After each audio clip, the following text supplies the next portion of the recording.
বাপেরা নওজওয়ানেরা, আল্লাহ নবী, নূর নবী, দয়া নবী আমাদের জন্য মডেল। নবী আমার মেরাজের দিকে রওনা দিলেন। বড় আনন্দ খুশির ব্যাপার, কেননা মুসা নবী দেখতে চেয়েছিলেন। আল্লাহ বলেছিল, মুসা তুমি দেখতে পাবে না, আমাকে দেখা যাবে না তা নয়, মুসা তুমি দেখতে পাবে না। এ যুবকেরা, তরুণেরা, মুসা আলাইহিস সালাম বড় আবদার করতে লাগলেন, ও রব্বি আল্লাহ পাক, আমাকে আপনাকে দেখা দিতে হবে। বারবার জেদ করাতে, ভালোবাসার দাবি করাতে আল্লাহ পাক বলেছিলেন, মুসা তুর পাহাড়ে আসো।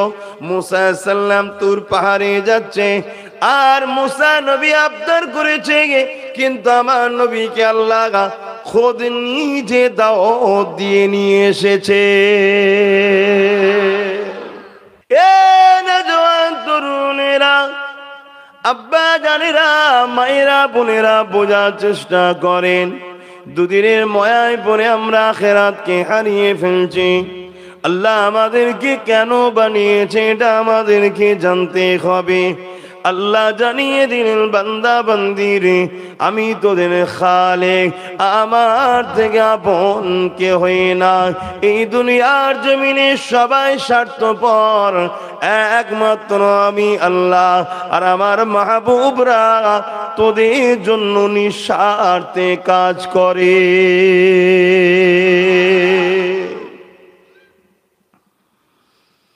এ নওজওয়ান তরুণেরা, আল্লাহ নবী জানিয়ে দিলেন, এ বিশ্বে মানুষেরা, আমার সাহাবারা, বারবার তোমরা ময়দানে মাশরের জন্য আল্লাহ পাকের কাছে বেশি বেশি কাঁদবে।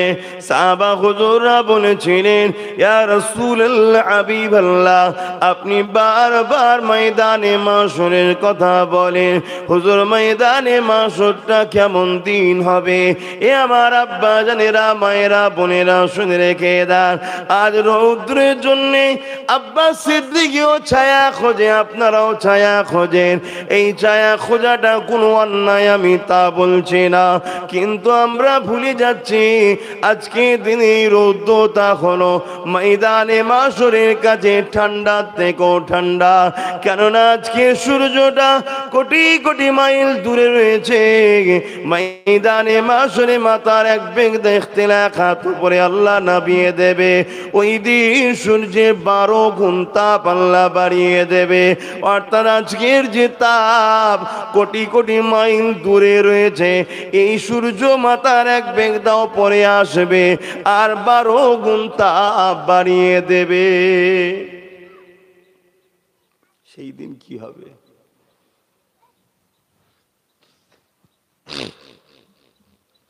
এ নওজওয়ান তরুণেরা, আম্মা জানেরা, বোনেরা, ভাইরা, বাপেরা, আল্লাহ পাকের আরশে আজিমে ছায়া ছাড়া কোনো ছায়া থাকবে না। ওই দিনে কি দশাটা হবে? ওই দিনে আল্লাহ রাসূল সাহাবাদেরকে বলেন, বাবা সাহাবারা, এমনও বাপ পাওয়া যাবে নিজের ছেলেকে জমিনে শুইয়ে দিয়ে তার বুকের উপরে পা দিয়ে দাঁড়িয়ে যাবে। এমনও মা পাওয়া যাবে নিজের মেয়েকে জমিনে শুইয়ে দিয়ে তার বুকের উপরে পা দিয়ে দাঁড়িয়ে যাবে। এমনও ছেলে পাওয়া যাবে, মেয়ে পাওয়া যাবে, বাপ মাকে জমিনে শুইয়ে দিয়ে তাদের বুকের উপরে পা দিয়ে দাঁড়িয়ে যাবে। সাহাবা হুজুররা কাঁদে আর বলেন, ইয়া রাসূলুল্লাহ, হাবিবাল্লাহ, এই রকমটা কেন হবে? আল্লাহ নবী বলেছেন, বাবা সাহাবারা, ওই সূর্যের তাপে জমিনটা এমন লাল হয়ে যাবে যেমন লোহা আগুনে দিলে পুরে পুরে লাল হয়ে যায়। ওই জমিনের উপরে মানুষ দাঁড়াতে পারবে না, যে যাকে পারবে জোর করে শুইয়ে দিয়ে তার বুকের উপরে পা দিয়ে দাঁড়িয়ে যাবে। এ আমার আব্বা মায়েরা, বোনেরা, ওই দিন আমার তোমাদের কি হবে উপায়? এ নওজওয়ান তরুণেরা, বাপেরা, আল্লাহ বা বেকার বেকার সৃষ্টি করেন গো, হাত দুটো বেকার দেয়নি গো, পা দুটো বেকার দেয়নি গো, কান দুটো বেকার দেয়নি গো, এই চোখ দুটো বেকার দেয়নি। আল্লাহ পাক কেন দিয়েছে জানতে হবে। কোরআনে আল্লাহ জানিয়ে দিলেন, লাইন শাকারতুম লাযিদান্নাকুম। এ আমার বান্দা বান্দিরা, আমার নিয়ামত পেয়ে শুকরিয়া আদায় করো। এই হাতটা কি আমাদের জন্য নিয়ামত নয়? এই পাটা কি আমাদের জন্য নিয়ামত নয়? এই চোখটা কি আমাদের জন্য নিয়ামত নয়? আজ আব্বাস সিদ্দিকী জবানে কথা বলতে পারছে বলে আপনারা আমাকে দাওয়াত দিয়ে নিয়ে এসেছেন, আমার কথা শুনছেন, তাহলে জবানে কথা বলাটা কি নিয়ামত নয়? অবশ্যই আল্লাহ পাকের বড় ইহসান, বড়ই নিয়ামত। এই নিয়ামত পেয়ে শুকরিয়া আদায় করতে হবে। ও আমার আল্লাহ, আমার জবানের কথা শুকরিয়া আদায় কেমন করে করব? আমার আল্লাহ জানিয়ে দিলে, এ আমার বান্দা বান্দিরে, আমার দিয়া জবানে আমার পক্ষে কথা বলবি, আমার দিয়া জবানে আমার বিরুদ্ধে কথা বলবি না, আমার দিয়া জবানে সত্য কথা বলবি, আমার দিয়া জবানে মিথ্যা কথা বলবি না, আমার দিয়া জবানে আলেম উলামাদের সালাম দিবি, মা বাপকে সালাম দিবি, বড়দেরকে সালাম দিবি, বড়দেরকে সম্মানের সঙ্গে কথা বলবি। আমার দিয়া যারা জবান দিয়ে বান্দা বান্দিরে দরুদ শরীফ পড়বে, বান্দা আমার দেয়া জবান, এই জবানে আমার কথা কোরআনকে বেশি বেশি পড়বি, তাহলে শুকরিয়া আদায় হবে। করি যা কিছু বললাম, করি কি? তাহলে শুকরিয়া আদায় করছি, তাহলে এই জিভ টানবে আল্লাহ কিয়ামতের দিনে। ঠিক আছে, আলোচনা করছি, শোনেন। মনে রাখবে, যদি আমার কথা খারাপও লাগে, কিয়ামতের দিনে কিন্তু আল্লাহ প্রশ্ন করবে। এ আব্বাস, তোমাকে জবান দিয়েছিলাম, মানুষের কাছে প্রিয় করে তুলেছিলাম। সকাল 10টায় গেলে লোক জড়ো হতো, বিকালে গেলে লোক জড়ো হতো, বর্ষার পানিতে লোক বসতো, রোদে তো লোক বসতো। কে তোমার মুখে দিকে তাকিয়ে থাকে গো? এটা আমি আল্লাহ তোমার সঙ্গে ভালোবাসা তৈরি করে দিয়েছিলাম, ঠিক না বেঠিক? কে কার কথা শোনে? এসব আল্লাহর পক্ষ থেকে। তুমি কেন বললে না? তাই আমি বলে দিয়ে যাই যুবকদের, মনে রেখে দিও, নবী আমার তোমাকে আমাকে কত ভালোবাসে।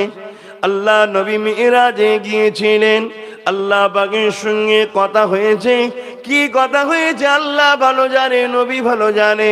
যতটুকু নবী আমার জানিয়েছেন তার মধ্যে থেকে একটা কথা বলি, শোনেন। আল্লাহ নবীকে আমার আল্লাহ বলেছিলেন, হাবিব, সমস্ত নবী আলাইহিস সালাম দিগকে আমি আল্লাহ পাক কবুলিয়াতের দোয়া দিয়েছি। হাবিব, এই কবুলিয়াতের দোয়া আপনি যেটা চাইবেন সেটা হবে। আপনি দোয়া চান, কি চান বলুন? এ যুবকেরা, আল্লাহ নবী তো চাইতে পারতেন, ওগো আমার আল্লাহ পাক, কারবালার জমিনে আমার হোসেন যেন শহীদ না হয়ে যায়। ওগো আমার আল্লাহ পাক, আমার ফাতেমা 3 দিন আখে রোজা রেখে থাকবে, আমার জামাই আলীর অভাবী সংসার খাওয়া না হবে। এইভাবে দোয়া তো চাইতে পারতেন। আল্লাহ আমার পরিবার এমন করে তার পরনা কাপড় পর্যন্ত ছিঁড়ে যাবে, তালি দিয়ে পড়বে। আল্লাহ একটু ভালো মন্দ খাবার ব্যবস্থা করে দেন, কিছুই চাইলেন না। নবী আমার বলেছেন, আল্লাহ পাক এই কবুলিয়াতের দোয়াটা আপনার কাছে জমা রেখে দিলাম। আল্লাহ পাক জানতে চাইলেন, আল্লাহ তো সবই জানে, কথা যদি না হতো আমরা কি করে জানতাম? হাবিব কবে নেবেন? নবী আমার বলেছেন, আল্লাহ যেদিন মাথার এক বেগ দেখতে হাত পরে সূর্য নেমে আসবে, মাথার খেনেগুলো নাক দিয়ে ঝরে ঝরে পড়বে, যেদিন সমস্ত নবীরা নফসি নফসি করবে। যেদিন মা বাপ কেউ কারো হবে না, ছেলে মাকে দেখে পালাবে, মা ছেলেকে দেখে মাকা পালাবে যদি আমার কাছে নেকি চেয়ে বসে থাকে। এই কঠিন ময়দানে মাশাআল্লাহ আল্লাহ এই কবুলিয়াতের দুয়ার মাধ্যম দিয়ে আমি আমার উম্মাত উম্মতিদেরকে নাজাতের দোয়া চাইব। আরো জোরে বলুন সুবহান। এই নবীর থেকে আপনাদের ঘরে ভালো দ্বিতীয় কেউ বাসে? যে তাহলে আপনারা সেই নবীর দুশ্মনদের সঙ্গে এত উঠা বসা কেন? সেই নবীর দুশ্মনদের সঙ্গে এত গলায় গলায় মিল কেন? সেই নবীর ইসলামের যারা ক্ষতি করে তাদেরকে কাঁধে করলে ঘোরেন কেন? হ্যাঁ, আমার কথা বুঝছেন না বুঝেন না?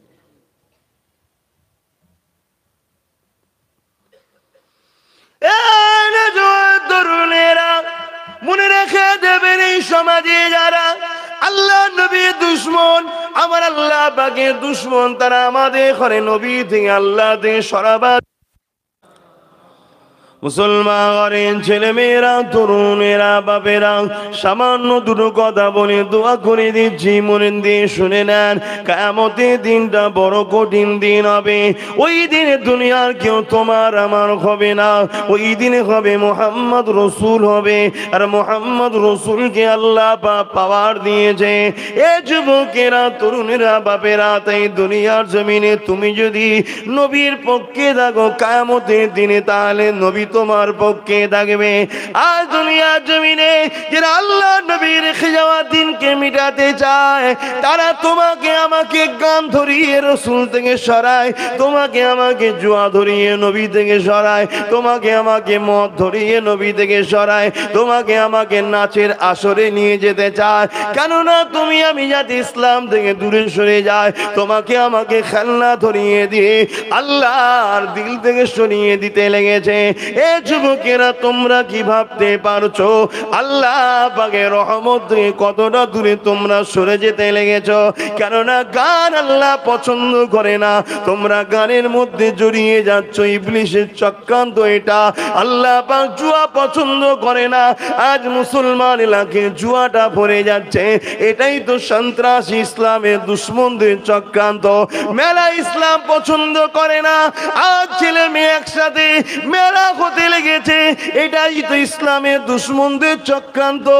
এই যুবকেরা, তরুণেরা, বাপেরা, যে আল্লাহকে রব বলে মানো, ইবলিসের চালাক দলেরা তোমাদের ঘরে সেই আল্লাহর বিরুদ্ধে দাঁড় করিয়ে দিচ্ছে। আমার আল্লাহর কিছু যায় আসে না গো, তোমার আমার কপালটা ফেটে জাহান্নামী হয়ে যাচ্ছে। ওই কিয়ামতের দিনে কোন মুখে বলবে, ইয়া রাসূলুল্লাহ, হাবিবাল্লাহ, হুজুর আপনি আমাকে সাফাত করুন। আল্লাহ নবী যদি জিজ্ঞাসা করে, বান্দা উম্মতি রে, বোরখা পর্দা ছিল আমার ইসলামের হুকুম। আমি নবীর উপরে আয়াত নাজিল হয়েছিল হিজাবের কথা, পর্দার কথা। এ আমার উম্মতিরা, যারা হিজাবকে মিটাতে চেয়েছিল, তোরাই তাদেরকে পাওয়ারে এনেছিলি। তারা পাওয়ারের জোরে তোর ইসলামকে মিটিয়েছে। আর তোরা আনন্দ করেছি, খুশি করেছি, কেননা সামান্য তোদেরকে মরা মুরগির বিরিয়ানি খাইয়েছিল, সামান্য তোদেরকে ফ্রিতে কিছু টাকা দিয়েছিল, সামান্য তোদেরকে কিছু চাল ডাল দিয়েছিল। এ আমার উম্মতি, লজ্জা তোদের করে না যে চোখ দুটো কে দিল, কান দুটো কে দিল, হাত দুটো কে দিল? কে তোদেরকে মায়ের পেটে খাওয়ালো? কে দুনিয়ায় বাঁচিয়ে রাখলো? কে তোদেরকে নিঃশ্বাস দিল? তোরা কি ভাবলি না আমার আল্লাহ বিমার দিয়ে মানুষকে পরীক্ষা করে? করোনার সময় অক্সিজেনের অভাবে 20-30-22 টাকা বিল হয়েছে একদিনে। তোরা কি ভুলে গেলি? কে তোদেরকে এতদিন ফ্রি ফ্রি অক্সিজেন দিল? সেই আল্লাহর বিরুদ্ধে তোরা চলে গেলি। সেই আল্লাহর দুশ্মনদের ঘরে কাঁধে তুলে তোরা পাওয়ারা দিলি। তারা পাওয়ারে এসে তোর মসজিদের আযানের বিরুদ্ধে ফতোয়া দিল। তারা পাওয়ারে এসে মাদ্রাসায় সন্ত্রাস তৈরি হয় বলল।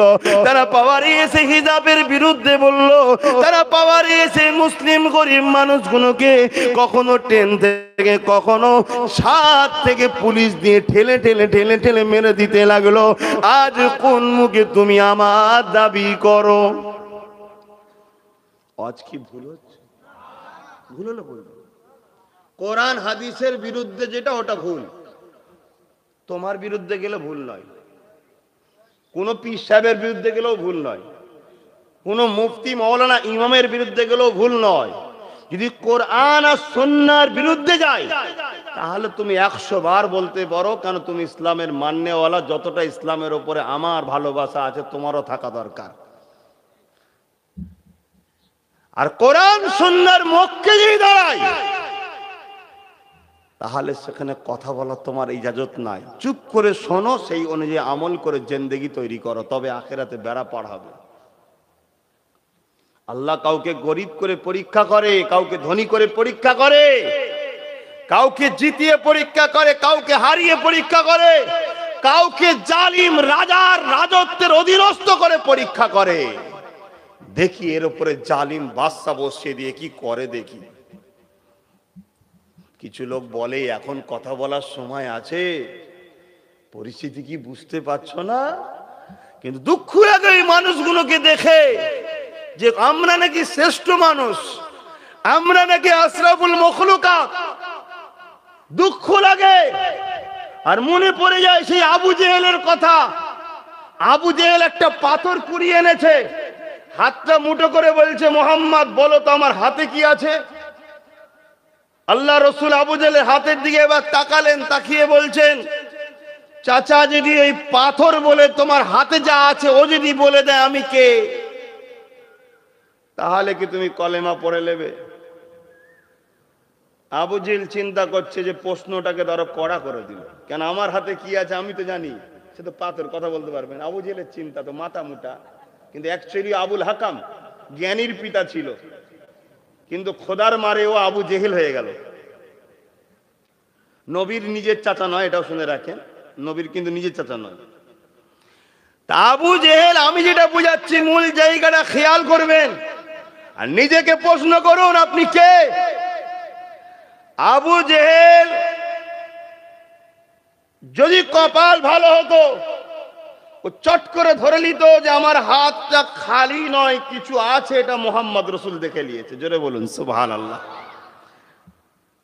খালি হাতেও তো বলা যায় যে আমার হাতে কি আছে বলুন কে? রসুল যখন বলেছে তোর হাতে যেটা আছে ও যদি বলে আমি কে, তার মানে হাত খালি নয়, এটা নবী দেখে নিয়েছে। কিন্তু কপাল ফাটা হলে যা হয়, ব্রেনে তখনও ঢুকছে না। তো তখন বলল বলো। আবু জেহেলের হাতের ভেতর থেকে আওয়াজ এসছে, আশহাদু আল্লা ইলাহা ইল্লাল্লাহ ওয়া আশহাদু আন্না মুহাম্মাদান আবদুহু ওয়া রাসূল। আবু জেহেল রাগ করে পাথরটাকে ছুঁড়ল, পাথরটা যে আমার নবীর কদমে পড়ল। এখানে দুটো শিক্ষা, যে যারকে ভালোবাসবে, যে যার গোলামি করবে, সে তার কদমে গিয়েই থাকবে। পাথরটা রসুলকে ভালোবেসেছিল, তাই নবীর কদমে গিয়ে স্থান হলো। জোরে বলুন সুবহানাল্লাহ। দ্বিতীয় নম্বর শিক্ষা হলো এটা, একটা পাথর, মানুষ হলো শ্রেষ্ঠ। সেই পাথরকে জিজ্ঞাসা করো তোমার কি ভয় লাগলো না?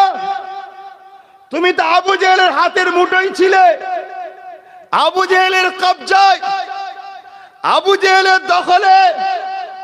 আবু জেহেল তোমাকে নির্বাচন করেছে, আবু জেহেল তোমাকে পছন্দ করেছে, আবু জেহেল সিলেক্টেড করেছে। আবু জেহেলের পাওয়ার তোমার উপরে ছিল, তার হাতের মুঠির মধ্যে তুমি, তোমার কি ভয় লাগলো না? পাথর তখন বলছে কি, আরে কার দখলে ছিলাম, কার হাতের মুঠোয় ছিলাম, আমার উপরে কার পাওয়ার চড়ছিল, আমি কিছুই দেখিনি। যেখানে মুহাম্মদ রাসূলের ইজ্জতের ব্যাপার চলে, আমি নিজের ময়া করিনি। মুহাম্মদ রাসূলের শান বাঁচাবার জন্য আমি নিজেকেও কুরবান করা পছন্দ করি। তাই আবু জেহেলের দখলে থেকে আমি সাক্ষ্য দিয়েছি মুহাম্মদুর রাসূল। জোরে বলুন সুবহানাল্লাহ। আজ আমাদেরকে জিজ্ঞেস করলে আমাদেরই বক্তা মৌলী সাহেবরা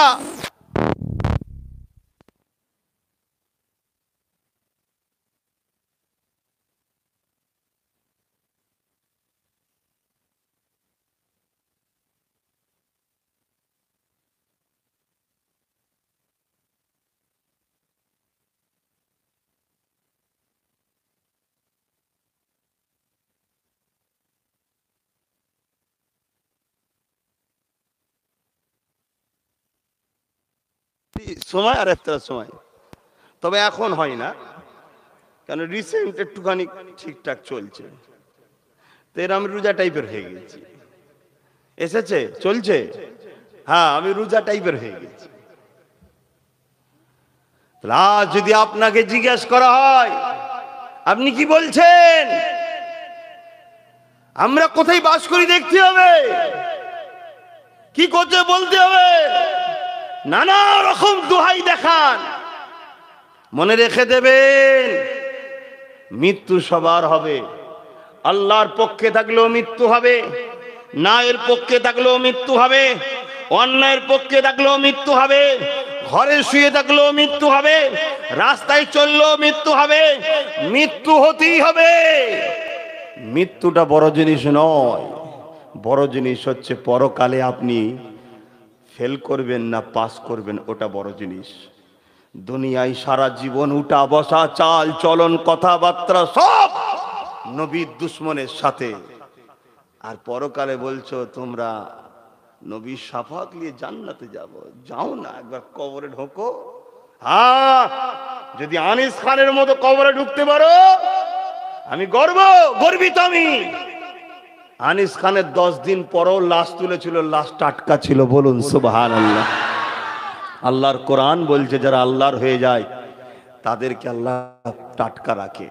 তুমি দেখছো মুখে ভালো দাড়ি নেই, তুমি দেখছো মাথায় টুপি ছিল না, তুমি দেখছো লাইফে অনেক গান বাজনা স্কুলে ঘুরেছে, অনেক পার্টির সঙ্গে ঘুরেছে, কিন্তু শেষ জীবনটা হতে পারে খানদানে রসুলের সঙ্গে হাত মিলিয়ে পরিবর্তনের জিন্দেগি তৈরি করে না, ইনসাফ সততার জন্য আল্লাহর সৃষ্টিকে ভালোবেসে জীবনটা চলে গেছে।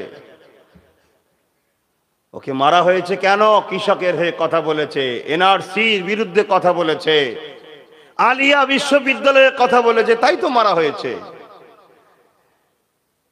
তো কাল মৃত্যু তো আমারও হবে, আরো আপনারও হবে, সবার হবে। গরু ছাগলও মরছে, সবটা এক করে ফেলো না। তো যাক, এলোমেলো ভাবে কিছু কথা বললাম, তো বিদায় লিবার আগে আবার বলে যাচ্ছি, মদিনাওয়ালা আজও মদিনার নবাবিতে তোমার আমার জন্য কাঁদছে। সেই নবী বলেছে, আমার মান্যওয়ালারা তোমরা কোরাইশ বংশের নেতৃত্ব মানো, কোরাইশের হাতে ঝান্ডা থাকবে। আর কোরাইশ তারা যে রাস্তা দেখাবে কোরআন ও সুন্নাহ, জীবনে চলার পথ যদি যে কেউ তোমাকে নবীকে ধরায় তার পিছনে তুমি দাঁড়িয়ে যাও। কেন? নবী হলো তোমার আমার মডেল। করবে নবী দেখো, রোজা রাখবে নবী দেখো, হজ করবে নবী দেখো, যাকাত দেবে নবী দেখো, অর্থাৎ নবী যেভাবে দিতে বলেছে। মেয়ের বিয়ে দেবে নবী দেখো, সংসার করবে নবী দেখো, নবী কিভাবে সংসার করেছে দেখো। আল্লাহ রসুল বলছে পৃথিবীর উত্তম স্বামী সে যার স্ত্রী বলবে তুমি ভালো, সে হলো উত্তম। তুমি যত বড়ই নামাজি মুসল্লি যাই হও না কেন, তোমার উত্তম হওয়ার সার্টিফিকেট তোমার বিবির হাতে আছে। রসুল বলছে আমি পৃথিবীতে উত্তম কেন, আমার স্ত্রী আমাকে উত্তম বলেছে। জোরে বলুন সুবহানাল্লাহ। তাহলে তোমাদের ঘরে শিখতে হবে সংসার কিভাবে করবে। কার থেকে শিখছো তুমি? হ্যাঁ, কার থেকে শিখছো? তোমার কাপড় কি হবে, তোমার ড্রেস কি হবে, নারীর লেবাস কি হবে, সব রসুল থেকে শেখো। নবী মডেল ছিল, নবী মডেল ছিল। এমনকি তোমার অর্থনীতি জীবন, তোমার এডুকেশন জীবন, তোমার রাজনীতির জীবনটাও মোহাম্মদ রসুল থেকে শিখতে হবে, অন্য কারো থেকে শিখা হারাম। শুনছেন না শোনেন না? খারাপ লাগছে?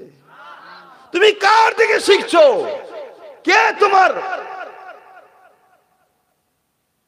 কে তোমাকে রাস্তা দেখাচ্ছে? যদি তুমি ইমানদার হও, তুমি যদি আল্লাহকে ভয় করো, তুমি যদি রাসূলকে ভালোবাসো, তুমি যদি মুনাফিক না হও, তোমার জীবনের একটাই লক্ষ্য থাকবে, আমার লিডার, আমার নেতা, আমার পথ প্রদর্শক, আমার একজন মডেল আমিনা লাল আব্দুল্লাহ দুলাল মোহাম্মদ রসুল। এই ভারতবর্ষে যদি বিভিন্ন জনের লিডারকে খুশি মনে মানতে পারে, স্বাধীনভাবে কেউ যদি কারো মডেল হতে পারে, হোক গে যাক, তার মডেল নিয়ে সে থাকবে। আমি তার পক্ষেও নয়, বিরুদ্ধেও নয়। কিন্তু আমি আব্বাস সিদ্দিকী আমি একজন ইমানদার, আমি একজন মুমিন, আমি একজন মুসলমান, আমি একজন সত্যবাদী, ন্যায় পরায়ণের পক্ষে থাকতে রাজি হয়। আমি মাতৃভূমির প্রেমিক মানুষ, আমি ইনসাফের পক্ষে, ইনসানিয়তের পক্ষে, মানবতার পক্ষে, মানুষ সত্যের পক্ষে। তাহলে আমার জন্য সর্বকালের সর্বোত্তম মডেল মুহাম্মদ রাসূল ছাড়া দ্বিতীয় কেউ হতে পারে না। জোরে বলুন সুবহানাল্লাহ, আরো জোরে বলে।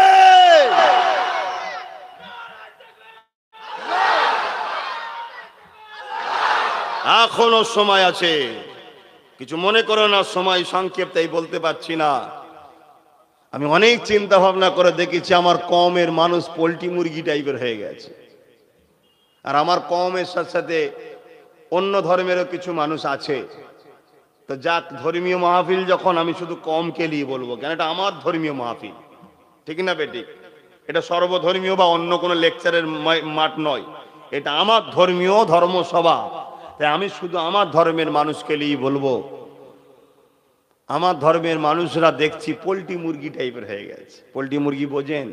দেখেছেন বড় বড় ফার্ম বা পোল্ট্রি মুরগির দোকানে কিনতে যান না? কই গো 2 কেজি মুরগি দাও, কি করে? দোকানদার ধরে, খুব সহজে ধরাতে দেয়, খুব সহজে ধরাতে দেয়। একটু প্রোটেস্ট করে নে, একটু ঝাট্টা ঝট্টিও করে নে, লড়ালড়িও করে নে, খুব সহজে ধরাতে দেয়। ওকে যখন জবাই করে বা কাটে, যাই বলেন না কেন, ইসলামী ভাষায় জবাই করে, অপর পোল্ট্রি মুরগিগুলো দেখে, দেখে কোনো প্রক্রিয়াও হয় না, তারা খাওয়াতেই ব্যস্ত। আর কি খায়? ওই তো কচুপুরা সামান্য কিছু, তার সাথে গুয়ো মিশাচ্ছে, সেই খেয়ে ফেলছে। কিছু মনে করবেন না, আপনি নিজের দিকে খেয়াল কর, দেখুন আপনাদের দশাটা কি পোল্ট্রি মুরগি টাইপের হয়ে গেছে। ডিফেন্স করতে শিখুন। ইসলাম বলছে জিন্দেগি আল্লাহ দিয়েছে, এর হিফাজত করা হলো ফরজ। জান বাঁচানো ফরজ। জান বাঁচাতে গেলে আপনাকে ডিফেন্স করতে হবে, জান বাঁচাতে গেলে লড়াই করতে হবে। একটা সাপ যখন কামড়াতে আসে, আপনি তার মাথাটাকে কুঁচে দিলেন কেন? আপনি নিজেকে সেফটি রাখছেন। সাপের থেকেও বিষাক্ত হলো মানুষরূপী কিছু শয়তান বেরিয়েছে, তাদের হাত থেকে আপনার বেটিকে, আপনার মেয়েকে, আপনার বাচ্চাকে ডিফেন্স করুন, বাঁচান। বাঁচাতে গেলে এই লড়াইটা করতে হবে, ইসলামে জায়েজ। এই জান বাঁচানো হলো ফরজ। যদি না করেন জবাব দিতে হবে আল্লাহর কাছে। শুনে রেখে দেন, যদি আমার আজ কোরআনের বিরুদ্ধে হয়, হাদিসের বিরুদ্ধে হয়, ফতোয়া দিক উলামা, মুফতি, পীর সাহেব, পীরজাদারা, মাথা হ্যাট করে গর্দান পেতে দেবো, যা শাস্তি মেনে নেবো। আর কোরআন সুন্নাহর পক্ষে যদি হয়, কার পাতে সুরো কম পড়ে যাচ্ছে বলে কেউ ঘেউ ঘেউ করলে আর হবে না। কেন? তোমার পাত নিয়ে ইসলাম নয়, তোমার পেট নিয়ে ইসলাম নয়, তোমার গাড়ি বাড়ি নিয়ে ইসলাম নয়। ইসলাম হলো পৃথিবীর কল্যাণ, মুক্তি, সভ্যতা, মানবতা, ইনসাফ, ইনসানিয়াত, নারী পুরুষ উভয়ে স্বাধীনভাবে সুখে থাকার নাম ইসলাম। আজকে সুখী আছে? কথা বলুন, সুখী আছে? ইসলাম তার মানে নেই। ইসলাম কোথায় আছে বলুন না, কোথায় ইসলাম আছে? আর এর জন্য সব থেকে বড় যদি কেউ দোষী হয়, যারা ইসলামের রহনুমা সেজে বসে আছে, তারা সব থেকে বড় দোষী। আর দ্বিতীয় দোষী আপনারা। আপনাদের ঘরে যখন কেউ একজন চিৎকার দিয়ে বলে, ভাই এদিকে আসো, এদিকে আসো, এদিকে আসো, ন্যায়ের পক্ষে, সত্যের পক্ষে জাগাতে চায়, আপনারা তখন তারই বিরুদ্ধে ষড়যন্ত্র করেন। আপনি করেন না তো গিয়েছে, আপনাদের মধ্যে কেউ তো করে। এই পোল্ট্রি মুরগি হয়ে জিন্দেগি কাটিয়ে লাভ নাই। আর এই পোল্ট্রি মুরগি থেকে যখন আপনাদের ঘরে আমরা বা আমার মতো কেউ এসে সিংহ বানাতে চাইবে, আসো জঙ্গলের রাজা হও, যখন বানাতে চাইবে, তখনই যারা তোমাদেরকে পোল্ট্রি মুরগির ফার্মে ভরে খাওয়ায় দেয়, তারাই তখন দেখবে রে মুরগির ব্যবসার তো লস হয়ে যাবে, তখন ওই যে বানাতে আসছে তোমাকে, তখন তাকে ছাদ থেকে ঠেলে ফেলে দেবে। আর তোমরা দুদিন তার জন্য হই হই হই হই করে ঘুরিয়ে টুরিয়ে নিয়ে আবার দাঁতে খিলাল দিয়ে গোশ পরিষ্কার করবে। কি করবে আর তোমরা? কথা বুঝছো না, বোঝো না? কিন্তু ঠান্ডা মাথায় চিন্তা করে দেখো তো দেখি, যদি লড়াই করার মতো আমার ভাইয়ের পাশে আরো 20টা থাকতো, আজকে খেলটা জমতো না জমতো না, কিন্তু আছে বাকি তো শুনছি নাকি অনেক কটা রয়েছে, একটা কেউ নাম মুখ খুললো না। কি মুসলমান আল্লাহই ভালো জানে। আর তারাই নাকি আবার আমাদের রেহনুমা, আমাদের হে তারা কথা বলবে, আমাদের পথ প্রদর্শক তারা।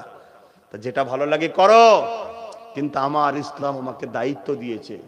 এ সমাজ ধ্বংস হয়ে যাচ্ছে, এ কমা সমেত কালচার শেষ। আজকে মুসলমানের ছেলে ফোন করে বলছে নমস্কার দাদা, এ কাফের, সঙ্গে সঙ্গে কাফেরে যাবে, সিলেক্ট করলো সে। এই কালচারটা তোর মধ্যে আসলো কি করে? না ওটা যদি না বলে পরের বারে আমাকে তাহলে পদ দেবে না। ওর ছেলে শিখছে, ওর বউ শিখছে, ওর শালাশালি চতুর্দিকে সব শিখছে। তাহলে আমার নবীর মেহনত করা ইসলাম ধ্বংস হয়ে যাবে, আর আব্বাস সিদ্দিকী দাঁতের গোশ বার করবে? ওরকম জলসা করার থেকে না করা ভালো আমি মনে করি। তা থেকে বলবো আল্লাহ যাইনি বলিনি, যাইনি বলিনি, আর গেছি বলিনি, আল্লাহ ধরবে তো। তাহলে বলুন আমায় দাওয়াত করবেন না থাকবে? কথা বলুন, বলবেন তো যখন নীতি ঠিক করুন।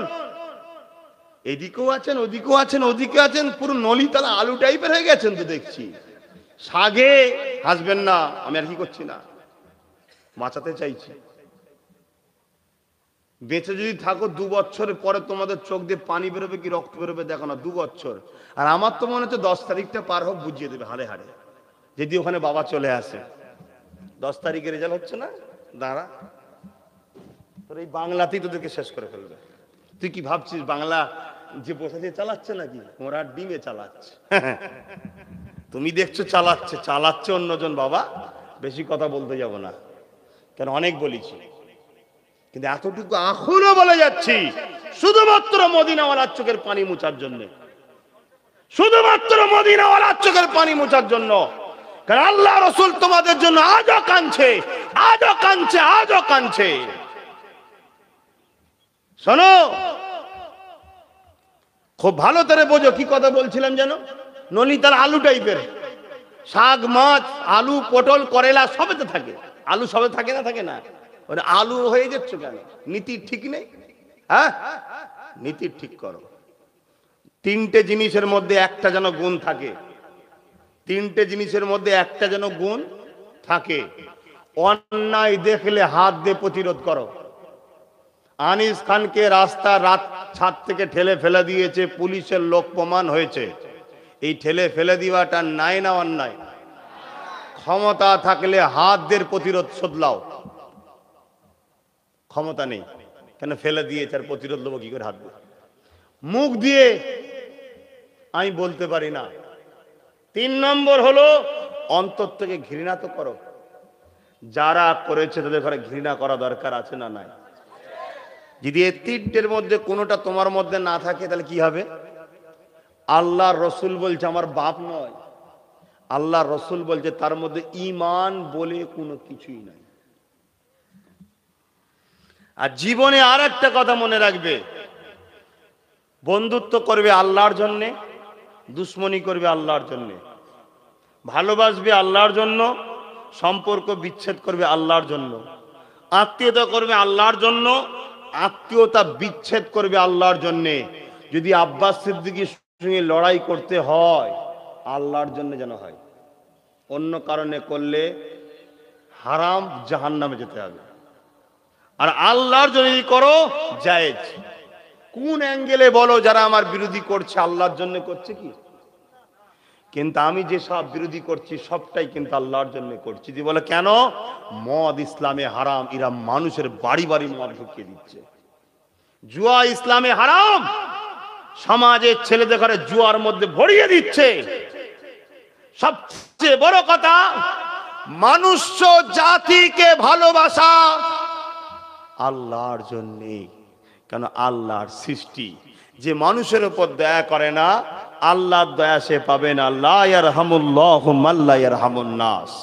যে মানুষের উপর দয়া করে না সে আল্লাহর দয়া পাবে না। জিন্দেগিতে যা ভুল হয়েছে হয়েছে, যা ভুল হয়েছে হয়েছে। আগামী দিন যতদিন বাঁচবেন এই কথাটা মাথায় রেখে যদি চলতে পারেন চলুন, না চলেন তো না চলুন, কিন্তু বলার ডিউটি ছিল। আবার একবার বলে যাচ্ছি, বন্ধুত্ব আল্লাহর জন্য, দুশ্মনী আল্লাহর জন্য, ভালোবাসা আল্লাহর জন্য, সম্পর্ক আল্লাহর জন্য, বিচ্ছেদ আল্লাহর জন্য। একটা অমুসলিম ভাই তাকে ভালোবাসবো, কেন ভালোবাসবো না, কিন্তু আল্লাহর জন্য। এখানে আল্লাহর জন্য কি ভালোবাসা? আরে ওকে তো আমারই আল্লাহ সৃষ্টি করেছে, কেন ওকে মারবো আমি, কেন ওর ভাতটা কেড়ে নেবো, কেন ওকে কষ্ট দেবো? আমার আল্লাহর সৃষ্টিকে কষ্ট দিয়ে হবে, তাহলে ভালোবাসা যাবে না? যাবে না। হ্যাঁ দেখ, অমুসলিমকেও ভালোবাসবো আল্লাহর জন্যে, মা বাপকেও ভালোবাসবো আল্লাহর জন্যে, পীরকে ভালোবাসবো আল্লাহর জন্যে, আব্বাস সিদ্দিকীকেও যদি ভালোবাসতে হয় আল্লাহর জন্যে। তাহলে সম্পর্ক আমাদের একটাই, কার জন্যে? আর বিচ্ছেদ আমাদের একটাই, কার জন্যে? আল্লাহর জন্যে। তাহলে আগামী দিন আমাদেরকে চলতে হবে প্রত্যেকটা পদক্ষেপ। অনেকে বলে এটা তো দুনিয়ার কাজ, এখানে আল্লাহর সাথে কি আছে? না, তোমাকে ভাবতে হবে আমার এই মাদ্রাসা আগামী দিন থাকবে না ভাঙবে, এটা ভাবতে হবে তোমাকে, যে তোমার আল্লাহর বিরুদ্ধে সে কখন এই মাদ্রাসার পক্ষে হতে, জোরে বলা হতে পারে। খুব সাবধান হও, বোঝার চেষ্টা করো, তোমাকে ভাবতে হবে, তোমাকে বুঝতে হবে, অন্ধর মতো হয়ে চললে হবে না। আল্লাহ আমাদের সকলকে বুঝার তৌফিক দেন, বলুন আল্লাহুম্মা আমিন। নামাজের সময় পার হয়ে যাচ্ছে, আমি আর কথা বাড়াচ্ছি না। তাহলে সবকিছু কার জন্যে? এই জিন্দেগিটা কে দিয়েছে? পকেটে যে টাকাগুলো এখনো রয়েছে এই টাকা কে দিয়েছে? জোরে বলুন। আপনাদের পকেটে টাকা আছে তো? কে দিয়েছে? জোরে বলুন। সেই আল্লাহর জন্য টাকা বার করুন, মসজিদের পক্ষ থেকে, তাই তো? হ্যাঁ, দেন, পকেটে হাত দেন আল্লাহর জন্যই। যখন যার পকেটে যত বড় নোট আছে ওই বড় নোটটা বার করুন, আমিও বার করব। আমার পকেটে বড় নোট যা আছে একটা দেবেন, বেশি দেবেন না, তাহলে আমাকে তো শব্দ দিতে হবে। একটাই দেবেন, বড় নোট যা আছে। আমার পকেটে বড় নোট কি আছে দেখি, 500 টাকা আছে, বেশি বড় নেই। আল্লাহ, আমি প্রথম দিলাম কার জন্যে? জোরে বলুন। টাকাটা দিয়েছে আমার আল্লাহর জন্য। এ সবকিছুই আল্লাহ, আল্লাহ ব্যবহার করতে দিয়েছে। বান্দা আবার আমার রাস্তায় খরচ কর, পরকালে আবার নিবি। উঠে কেউ আসবেন না, আপনারা যে কজন উঠে পড়েছেন চলে আসেন, বাকি কেউ উঠবেন না, ছেলে যাচ্ছে। এই দেখেন ছোট্ট একটা বাচ্চা, তোর পকেটে 100 টাকা ছিল, হ্যাঁ যাও বসো। দেন যার পকেটে, ইমাম সাহেবের পকেটেও 500 টাকা ছিল, তার মানে ইমাম সাহেবের ভালোই আছে আল্লাহ কারে, বলুন আলহামদুলিল্লাহ। আল্লাহ দিলে ফুরোই না, বান্দা দিলে কুলোই না। দাও, সবাই দাও আল্লাহর ঘরের জন্য। এবারে মসজিদ, আমাদের মসজিদের সেক্রেটারি সাহেব, তাই তো, উনিও 500 টাকা দিয়েছে, মাশাআল্লাহ। আর এক ভাই 200 টাকা, ওখানে দেন এই তওয়ালিতে, সবাই উঠলে হবে না। আর বিসমিল্লাহ শরীফের সঙ্গে 11 বার দরুদ শরীফ, 3 বার শরীফ, 10 বার সূরা ইখলাস শরীফ তেলাওয়াত করুন, দোয়া চাইও। চাওয়ার আগে একটা দাওয়াত দিচ্ছি, শুনছেন সবাই? 3 দিন ইসালে সাহাবে রেডি তো? যে আমি কিন্তু 3 দিন ইসালে সাহাবে যাওয়ার দাওয়াত দেবো না, কেন ও দাওয়াত আমার পীর মুর্শিদ দিয়ে গেছে। যারা দাদা হুজুরের দাওয়াতে যাবেন, রাত্রিরে আমার বাড়ি খাবার দাওয়াত, আর দুপুরবেলা নলেজ সিটির মাঠে খাবার দাওয়াত। সকাল 10টায় নাস্তা, দুপুরে সবজি ভাত। নলেজ সিটিতে বড় খাসি হয় না, কারণ আশপাশে আমার অমুসলিম ভাইরা আছে, তারাও এসে সহযোগিতা করে, তারা একসাথে সব আমরা থাকি, কথা বুঝছেন না? রাত্রিরে বড় খাসি আছে আমার বাড়িতে, চিন্তার কোনো কারণ নেই। ওটা না খেলে ইমান নাকি পাকা হয় না আবার বলছে। তো সবজি ভাত, কথা বুঝে আসছে। আর আমি নলেজ সিটির মাঠে রাত সকাল 9টা থেকে বিকেল 5টা পর্যন্ত থাকবো, সবাই যাবেন। আল্লাহ কারে কালকে আবার একটা ঢালাই হচ্ছে আরেকতলা, আজকে পুরো কমপ্লিট হয়ে গেছে। আমি গতকালকে দেখছিলাম, দেখলাম সব কাজ কমপ্লিট, কালকেই ঢালাই হবে ইনশাল্লাহ, বলুন আল্লাহুম্মা আমিন। আবার একতলা ঢালাই হচ্ছে, যাবেন। চোর আব্বাস সিদ্দিকীর নলেজ সিটি দেখতে যাবেন, আপনাদের টাকা খেয়ে ফেলেছে যে আব্বাস সিদ্দিকী, সে আব্বাস সিদ্দিকীর কাজ দেখতে যাবেন। কত কি বলেছিল না? হ্যাঁ বলুক। আল্লাহ এই দুনিয়ায় কিছু লোককে পাঠিয়েছে শুধু লোকের পিছনে সমালোচনা করার জন্য, তারা করেই যাবে। তবে আমি কিন্তু তাদেরকে আল্লাহর রাস্তায় মাফ করে দিয়েছি। কথা বুঝে এসছে? কেন? মানুষ মাত্র ভুল হয়, আল্লাহ তাদেরকে হেদায়েত করুক, বলুন আমিন। আপনারা যাবেন, গত বছরে অনেকে বছরে 1000 কোটি টাকা নলেজ সিটির জন্য বলেছিলাম সাথে করে নিয়ে যাই। গত বছর দিতে গিয়েছিলাম, আমি বলেছিলাম দেবো না, কাজ শুরু করব। কাজ যখন শুরু তো শুরু, 2 তলা ঢালাই হয়ে যাচ্ছে। গত বছর এই বছরে সব বেঁধেলি যাবে, দেবেন না? দেবেন না, অসুবিধা আছে? দাদা হুজুরের নামে শহর তৈরি হবে। বাচ্চাটা বয়স কত? 6 বছর। 6 বছর ধরে মানুষ করছে, কম করে হলেও লাখ লাখ টাকা খরচ হয়ে গেছে। আরো 15 বছর কি 14 বছর মানুষ করতে হবে, তারপরেও নিজের পায়ে দাঁড়াবে। তো নলেজ সিটিটাকেও নিজেদের ছেলে মনে করুন, ওকে মানুষ করতে হবে না? তো সেখানে 10 বছর যদি কমসে কম সাথ দেন, 10,000 টাকা যাবে। আমি তো বলেছি সমস্ত দাদা হুজুরের মুরিদ এবং মুরিদনি, বাপ মা ভাই বোন প্রত্যেকে যার যার পীর দাদা হুজুর 1000 করে টাকা নলেজ সিটির মাঠে যাবেন। 3 দিন ইসালে হবে, নিজে হাতে হয় আমার হাতে শরীক হবেন, নাই ড্রামে দেবেন, আর বিদেশ থাকলে অ্যাকাউন্টে, অন্য কোনো জায়গায় না। চাঁদা কোনো গ্রামে তোলা হয় না। কথা বুঝছেন না? বোঝেন না? এতে কি গরিব হয়ে যাবেন আপনারা? কিন্তু সবাই মিলে দিলে, আমি বলছি 10 বছরে ওরকম 10 দুগুণে 20টা বিল্ডিং হয়ে যাবে। আলহামদুলিল্লাহ বলুন। আমার করার শখ আছে, আমার শখ আছে, তাই আমি বলছি হবে, আর ইনশাল্লাহ হবে। বলবেন না ইনশাল্লাহ? হ্যাঁ ইনশাল্লাহ। সাথে সাথে মনের মধ্যে চেষ্টা থাকাও দরকার। সেই চেষ্টাটা কি দিতে হবে, এখন নয়।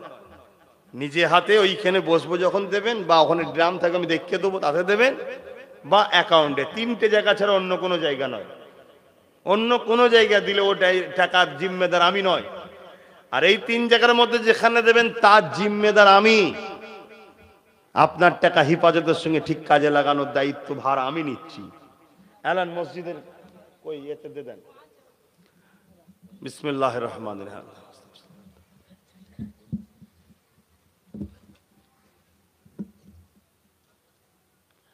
যে যা এনেছেন সব দিয়ে দেন। মসজিদ এখনো গুনতে হবে না, এখন সব রেখে দেন একসাথে। মসজিদের যারা দায়িত্ব যেতে দেন। যে যা বলেছেন আমাকে হাওলা করুন। এটা শেষ কথা, সত্য কথা বললে গুনাহ হয় না সওয়াব হয়। আপনারা ভয় করেন কাকে? মিথ্যা কথা বললে সওয়াব হয় না গুনাহ হয়? আমি যা কিছু বলেছি অনেক তো শুনেছেন। কোরআন সুন্নাহ ইসলামের বিরুদ্ধে কোনো কথা বলেছি? ইসলামের বাইরে আমার কথাতে ভাষাতে ব্যবহারে কেউ যদি দুঃখ পান, আমার কিছু করার নাই। কেন? আমি ইসলামের স্বার্থে ইসলামের মন্ডির মধ্যে বলেছি।